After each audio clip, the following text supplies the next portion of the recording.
अगर आपको मेरी वीडियोस अच्छी लगें तो प्लीज़ इस सब्सक्राइब के बटन को दबा दें और साथ ही इस बेल के आइकन को भी दबा दें ताकि मेरी आने वाली हर वीडियो का नोटिफिकेशन आपको मिलता रहे। बिस्मिल्लाहिर्रहमानिर्रहीम, अस्सलाम वालेकुम। आज मैं आप लोगों के लिए एक्सरसाइज 4.1 जो है वो सॉल्व करूँगी।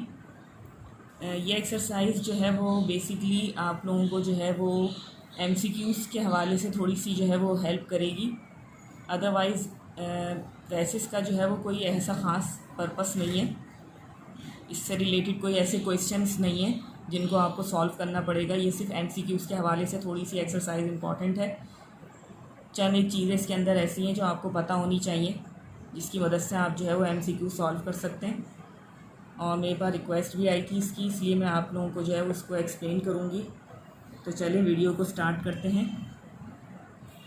जैसे कि मैंने आपसे कहा कि थोड़ा सा मैं इसको वर्बली एक्सप्लेन करूँगी, ठीक है।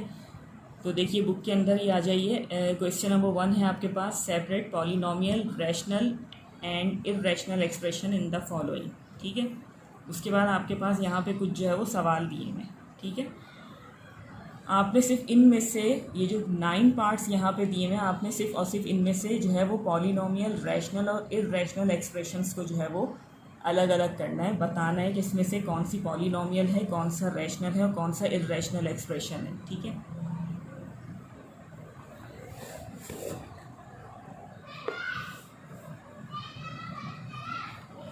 देखिए ये जो तीनों चीज़ों के बारे में सवाल में जो बात की जा रही है, पॉलिनोमियल, रैशनल और इर्रेशनल एक्सप्रेशन, तो ये तीनों जो है वो अलजेब्रिक एक्सप्रेशन की काइंड्स हैं, ठीक है। ये जैसे मैंने यहाँ पे आप लोगों के लिए लिख के रखा हुआ है, तो बस यही मैं आपको जो है वो एक्सप्लेन कर दूँगी, तो आप तमाम पार्ट्स को इजीली सॉल्व कर लेंगे। आप खुद आइडेंटिफाई कर लेंगे कि इसमें से पॉलिनोमियल कौन सा है, रैशनल कौन सा है और इर्रेशनल कौन सा है, ठीक है। कुछ एग्जांपल्स हैं, देखिए जैसे नंबर 1 है मेरे पास पॉलिनोमियल एक्सप्रेशन। जैसे कि इससे पहले ही मैंने आपको बताया था कि पॉलिनोमियल कहें या सिंपल आप इसको अलजेब्रिक एक्सप्रेशन भी कह सकते हैं, ठीक है ना।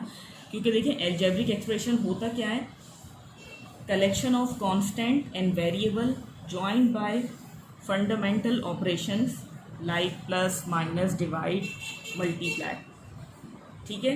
Roots and powers is called an algebraic expression. यानी कि ये देखिए, यह आ गया आपके पास कांस्टेंट नंबर, यह आ गया आपके पास वेरिएबल, ठीक है, यह आ गई इसके ऊपर एक्सपोनेंट, और ये सब इसी तरीके से देखिए यहाँ पर एक और टर्म है 3y3, constant number, variable and power. ये कांस्टेंट और वेरिएबल्स किससे ज्वाइन हुए हैं, एक पर्टिकुलर साइन के साथ, ठीक है। फंडामेंटल ऑपरेशन जो हम कह सकते हैं, plus, minus, multiply and divide, ठीक है। तो उसमें से ये किसी एक पर्टिकुलर साइन के साथ, यानी कि माइनस साइन के साथ जो है वो ज्वाइन हुए में, दैट इज़ अलजेब्रिक एक्सप्रेशन, ठीक है। इसी को अलजेब्रिक एक्सप्रेशन कहा जाता है, collection of variable, constant, power joined by science positive, negative, multiply and divide, ठीक है। तो इसीलिए मैंने आप लोगों को ये चीज़ समझाई थी कि अलजेब्रिक एक्सप्रेशन कहें या पॉलिनोमियल कहें, बात एक ही है, ठीक है। तो आप पॉलिनोमियल एक्सप्रेशन जो है वो it's a form of algebraic expression, ठीक है। इस तरीके की फॉर्म को जो है आप पॉलिनोमियल एक्सप्रेशन कहेंगे, ठीक है। उसके बाद नेक्स्ट है आपके पास रैशनल एक्सप्रेशन।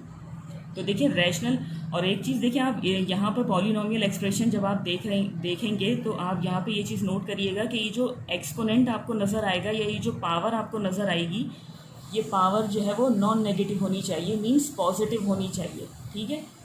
पॉजिटिव है तो ठीक है, यही पॉलिनोमियल की जो है वो कंडीशन होगी कि इनकी जो पावर है वो पॉजिटिव होनी चाहिए।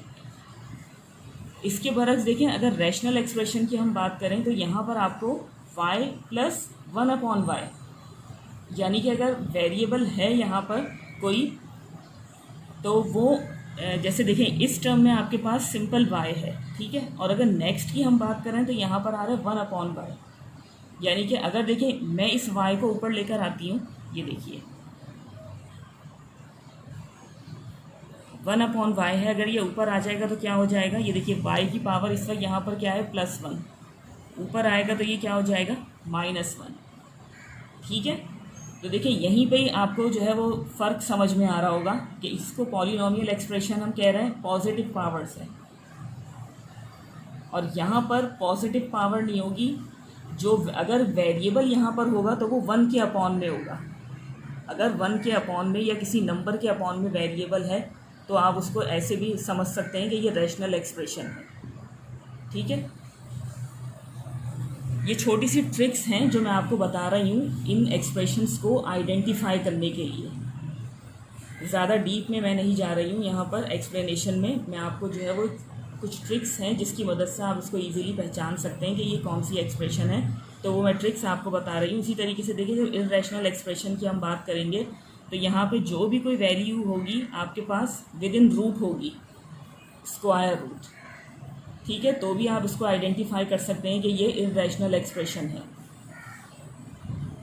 ठीक है, विद इन रूट आपके पास कोई भी नंबर हो या इस तरीके से वेरिएबल्स हों, ठीक है, तो वो आपके पास इर्रेशनल एक्सप्रेशन होगी। आप इसको ऐसे आइडेंटिफाई कर सकते हैं। तो चलें क्वेश्चन की तरफ चलेंगे। ये देखिए, बुक में ही मैं यहाँ पर आप लोगों को जो है वो इसको सॉल्व करके दिखाऊंगी। ये देखिए, सबसे पहले आपके पास जो क्वेश्चन है वो है 3x - 1/3।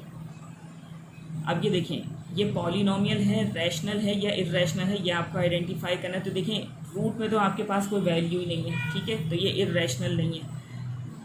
अब यहाँ पे देखें, अगर अपॉन में है तो वो वेरिएबल नहीं है, कांस्टेंट नंबर है। ठीक है, इस बात को आप जहन में रखिएगा। अगर कांस्टेंट नंबर है तो उसका मतलब है कि सिंपल ये क्या है, पॉलिनोमियल। ठीक है, इसी तरीके से सेकंड पार्ट की तरफ मूव करेंगे तो ये चीज़ क्या हो जाएगी, ये भी पॉलिनोमियल है। और यहाँ पे आप देख सकते हैं पार्ट 3 में आपके पास जो डिनोमिनेटर में वो वेरिएबल है x, तो ये क्या चीज़ हो जाएगी, ये हो जाएगा आपका रैशनल नंबर, जिसको आप 8 से डिनोट करेंगे। ठीक है, और ये 0 polynomial, this one polynomial. Again y नीचे है, रैशनल। अगेन वेरिएबल नीचे है, रैशनल। अब यहाँ पे देखिए, ये आपके पास आ रहा है अंडर रूट में 1। देखिए, यहाँ कोई वेरिएबल नहीं है, कांस्टेंट नंबर है। अगर देखें आप 1 का रूट लेंगे तो क्या हो जाएगा, सिंपल 1/4। तो ये क्या बन गया, देखें, कांस्टेंट नंबर। तो ये क्या हो जाएगा, कांस्टेंट नंबर है तो आपके पास पॉलिनोमियल। ठीक है, और यहाँ पर ये देखिए, नंबर्स नहीं है आपके पास, वेरिएबल हैं, x - y का होल स्क्वायर, और उसके ऊपर आ रहा है आपके पास क्यूब रूट। तो जब आप इस क्यूब रूट को अगर आप सॉल्व करने जा रहे हैं और इस क्यूब रूट को आप जो है वो रिमूव करेंगे तो ये 1/3 फॉर्म में आ जाएगा, और जब आप इस पावर से मल्टीप्लाई करेंगे तो 2/3 फॉर्म में आ जाएगा। ठीक है, तो यानी कि ये जब आप इसको जैसे कि देखें, इर्रेशनल नंबर होते क्या हैं, नॉन टर्मिनेटिंग डिजिट्स होते हैं। यानी कि जब आप डिवाइड करते हैं तो जो डिवीजन स्टॉप नहीं होता, डेसिमल के बाद आपने नोट किया होगा कि वो चलते चले जाते हैं, स्टॉप नहीं होते। कुछ टर्मिनेटिंग सीरीज़ होती हैं, कुछ नॉन टर्मिनेटिंग सीरीज़ होती हैं। तो इर्रेशनल के केस में जो है वो हमारे पास नॉन टर्मिनेटिंग सीरीज़ होती है। जब आप अगर 2/3 को डिवाइड भी करेंगे तो वो डेसिमल में आपका आंसर आएगा, वो चलता चला जाएगा। ठीक है, तो बात सिर्फ ये समझाने की है। अगर यही चीज़ मैंने आपसे कही कि मैं आपको सिर्फ ऐसी ट्रिक्स बता दूंगी कि जिससे आप जो है वो इजीली इसको आइडेंटिफाई कर सकें, क्योंकि एक्सप्लेन करेंगे तो फिर वो बहुत ज़्यादा डीप में चला जाएगा। ठीक है, तो यहाँ पे अगर आपके पास रूट जो है वो किसी नंबर पर है और उस नंबर का आपके पास जो है वो स्क्वायर रूट ईजीली निकल जाता है, जैसे सपोज़ 9 है, अगर 9 का आप स्क्वायर रूट निकालेंगे तो वो आपके पास आ जाएगा नंबर 3 ईजीली। ठीक है ना, इसी तरीके से अगर 25 अंडर रूट में लिखा हुआ तो आपके पास आ जाएगा 5 उसका रूट। तो यहाँ पे देखिए, कोई ऐसी कंडीशन नहीं है, यहाँ कोई नंबर नहीं है, यहाँ पर वेरिएबल्स हैं, तो इसलिए ये क्या हो जाएगा, इर्रेशनल नंबर। ठीक है, तो चलिए नेक्स्ट क्वेश्चन की तरफ चलते हैं। यहाँ पे ये कह रहे हैं कि separate polynomials and non polynomial. In case of polynomial also right the number of variables. यहाँ पे भी आपने बताना है कि इसमें से पॉलिनोमियल कौन से हैं और नॉन पॉलिनोमियल कौन से हैं, और अगर पॉलिनोमियल हैं तो उसमें कितने नंबर ऑफ वेरिएबल्स हैं। अब ये देखिए, सबसे पहले आपके पास नीचे अपॉन में एक्स आ रहा है, इसका मतलब है कि ये नॉन पॉलिनोमियल है। नेक्स्ट आपके पास जो नंबर आ रहा है वो सिंपल टर्म है, कोई अपॉन नहीं है, कुछ नहीं है, दिस इज़ पॉलिनोमियल। और वो आपसे पूछ रहे हैं कि अगर पॉलिनोमियल है तो इसमें वेरिएबल्स कितने हैं, तो देखिए यहाँ पे 2 ही वेरिएबल है, एक्स एंड वाई, तो आप लिख सकते हैं कि 2 वेरिएबल है। ठीक है, इसी तरीके से ये भी आपके पास पॉलिनोमियल हो जाएगा, ये नॉन पॉलिनोमियल हो जाएगा, again polynomial, non polynomial, polynomial, और ये भी देखिए पॉलिनोमियल, क्योंकि ये 3/4 है। ठीक है, ये कोफिशेंट है। और यहाँ पर भी क्या आ जाएगा, ये भी हमारा पॉलिनोमियल। यहाँ पर कितने वेरिएबल्स हैं, एक ही है एक्स, यहाँ 3 है, यहाँ पर भी एक ही वेरिएबल है एक्स। सही है, तो चलिए क्वेश्चन नंबर 3 की तरफ चलते हैं। Find the types of the polynomial with respect to their terms. अब देखिए, यहाँ पर आपके पास कुछ पॉलिनोमियल्स दिए हैं, उस पॉलिनोमियल आपने इनकी टाइप्स बतानी है कि ये मोनोमियल हैं, बाइनोमियल हैं, ट्राइनोमियल हैं, कौन से पॉलिनोमियल हैं। ठीक है, टर्म्स के हिसाब से बताना है। इस पॉलिनोमियल में जितनी टर्म्स होंगी उस हिसाब से आप उसको जो है वो नाम देंगे, बताएंगे कि ये फॉर्म है या ये टाइप है। अब ये देखिए, यहाँ पर आपके पास ये नेगेटिव साइन जो है वो इन टर्म्स की सेपरेशन को शो करता है। इस साइन की मदद से ही पता चलता है कि यहाँ पर कितनी टर्म्स है। अब ये देखिए 1 2, तो ये क्या हो जाएगा, बाइनोमियल हो जाएगा।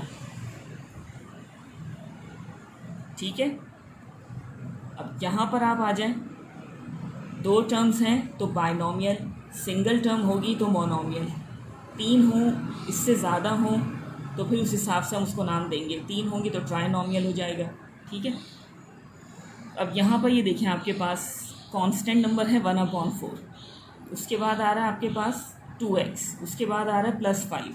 तो देखिए, ये और ये कांस्टेंट नंबर है, अगर मैं इसको सॉल्व करूँगी कांस्टेंट नंबर को तो ये सिंगल नंबर में कन्वर्ट हो जाएगा। तो यानी कि यहाँ पर कितनी टर्म्स जो है वो नज़र आ रही हैं हमें। देखिए, बज़ाहिर आपको लग रहा है कि यहाँ पे 3 टर्म्स है, लेकिन जब आप इन दोनों को सिंप्लीफाई करेंगे तो ये 2 टर्म्स बन जाएगा। तो ये भी क्या हो जाएगा आपके पास, बाइनोमियल। ठीक है,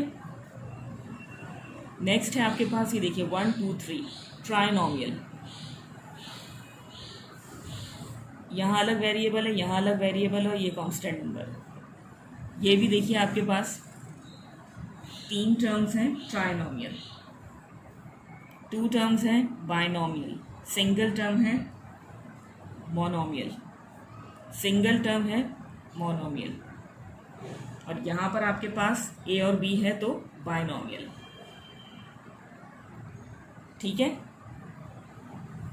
उसके बाद लास्ट में आपके पास क्वेश्चन है, find the degree of the following polynomials. ठीक है, इन पॉलिनोमियल्स की आपने डिग्री बतानी है, जो कि अक्सर एमसीक्यूज़ में भी आपसे पूछा जाता है। ठीक है, मैंने आपसे स्टार्टिंग में ही कह दिया था कि एमसीक्यूज़ के हवाले से इम्पॉर्टेंट है वैसे, और इसका कोई सच कोई ख़ास जो है वो काम नहीं है, ज़रूरत नहीं है। अब ये देखिए, किसी पॉलिनोमियल में आप डिग्री कैसे चेक कर सकते हैं। देखिए, ये जो यहाँ पर इस वक्त 2 टर्म्स हैं, देखिए एक है x और दूसरे है y। अब जिस टर्म में सबसे ज़्यादा पावर होगी वो उसकी डिग्री कहलाएगी। अब जैसे यहाँ पर इस पॉलिनोमियल में जो डिग्री है यहाँ पर वो हाईएस्ट डिग्री क्या है, 2 है। ठीक है, अब ये देखिए सेकंड पार्ट इसका, ये देखिए 3 टर्म्स हैं। अब इस टर्म में आपके पास 2 वेरिएबल हैं, इसमें आपके पास सिंगल है y और इसमें भी सिंगल है y। तो ये जो डबल वेरिएबल्स हैं आपके पास, इन दोनों वेरिएबल्स की आप एक्सपोनेंट को जमा करेंगे, जमा करने पर जो आपके पास नंबर आएगा या जो आपके पास एक्सपोनेंट आएगा वो उसकी डिग्री कहलाएगी। अब ये 4 और 1 कितने हो गए, 5। ठीक है, अब इसी तरीके से पार्ट 3 की तरफ हम आ जाएं। देखिए, यहाँ पर कोई वेरिएबल ही नहीं है, वेरिएबल होगा तो आप उसके एक्सपोनेंट को जो है वो जमा करेंगे, जब जमा करेंगे तो वो उसकी डिग्री कहलाएगी। तो यहाँ कोई वेरिएबल नहीं है तो इसका मतलब है इसका 0 डिग्री है। इसी तरीके से आप यहाँ पर आ जाएं, ये देखिए 2 and 2 4। यहाँ पर आप आ जाएं, देखिए कोई साइन नहीं है बीच में, इसका मतलब है कि यही पूरे मोनोमियल है, ये जो टर्म है मोनोमियल है। 2 4 6 इसकी डिग्री बन गई। यहाँ पर आ जाए, ये देखिए 3 डिग्री हो गई। इस क्वेश्चन या इस पार्ट में आप आ जाएं तो ये देखिए 5 and 2 7, ठीक है।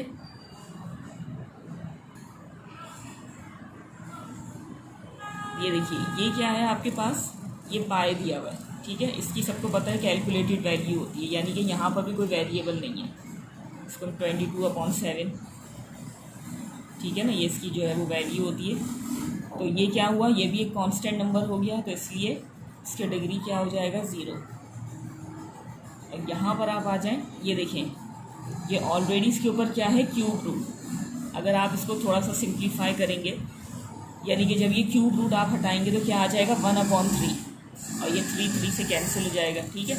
तो फिर आपके पास जो वेरिएबल बचेंगे वो होगा a² - b। तो इसके अंदर डिग्री क्या हो जाएगी आपके पास 2, ठीक है। तो चलिए यहीं पर अपनी वीडियो को एंड करते हैं, इसी उम्मीद के साथ कि जो भी मैंने आपको एक्सप्लेन किया है वो आपको समझ में आ गया होगा। तो चलिए भी मिलते हैं आपसे अगली वीडियो में, तब तक के लिए अल्लाह हाफ़िज़।